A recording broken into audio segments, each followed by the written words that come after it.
लालपेट में माना खुली खान से निकाली गई ओबी की मिट्टी और रेती की तस्करी। इराई नदी को मोड़कर बनाई गई थी माना खुली खान। खुली खान से निकाली गई खान की ओबी की मिट्टी कहा गई।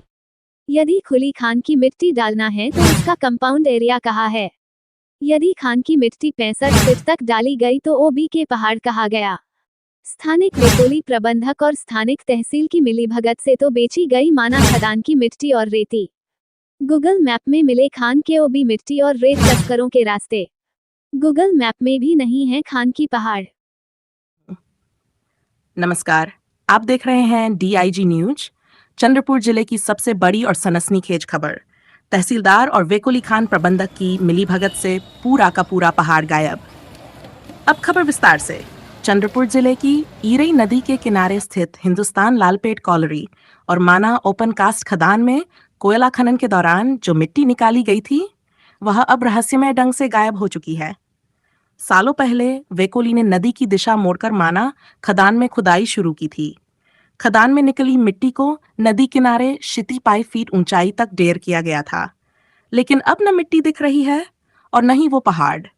नदी की कोख से निकाली जा रही है रेत। स्थानीय सूत्रों के अनुसार खदान की मिट्टी के नीचे सफेद रेत मौजूद थी। इसी लालच में रेत माफियाओं ने पहले मिट्टी हटाई और फिर अवैध रूप से रेत निकालनी शुरू की।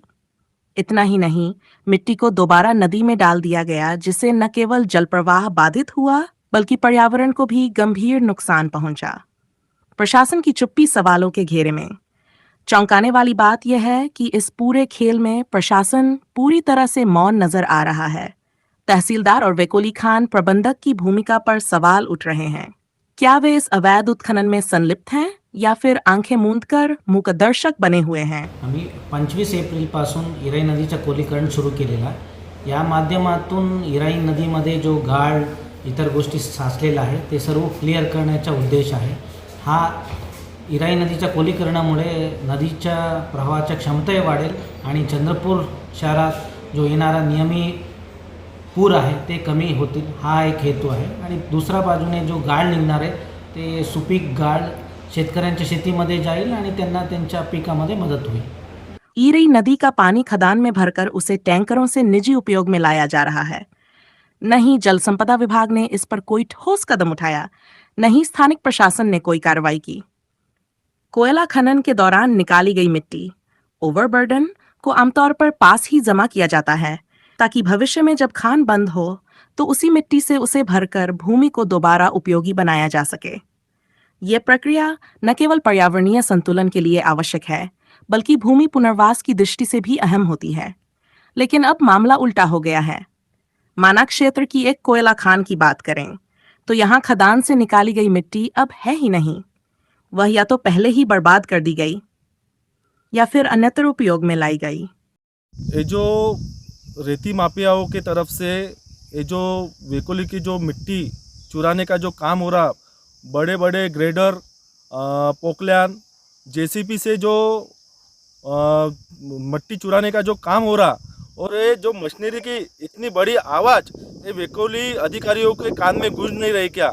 ये भी एक प्रश्न लोगों के मन में है। तो इसको अनदेखा करके वेकोली के जो प्रशासक अधिकारी है, इन्होंने ये सारी बातें अनदेखा करके जो रेती माफिया, मुरुम माफिया, इनके ऊपर कड़ी से कड़ी कार्रवाई की जाए, ऐसी हमारी ये मांग है वेकोली अधिकारियों से और वेकोली प्रशासन से, और तहसीलदार से भी हमारी यही मांग है। ऐसे में सबसे बड़ा सवाल यह उठता है कि जब खान को भरने के लिए मिट्टी ही नहीं बची तो उसे कैसे बुझाया जाएगा? अब खनन कंपनी के सामने सबसे बड़ी चुनौती यही है। इस गड्ढे को भरने के लिए मिट्टी आएगी कहां से? आखिर जिम्मेदार कौन? क्या खदान की सुरक्षा सीमा तय करना वेकोली की जिम्मेदारी नहीं? क्या तहसीलदार को यह सब दिखाई नहीं दे रहा? इन सवालों के जवाब जनता जानना चाहती है। ऐसे ही निर्भीक और सच्चाई से जुड़ी खबरों के लिए सब्सक्राइब करें DIG न्यूज और शेयर करें ये report. Ganesh Adlur, DIG news desk, Chandrapur.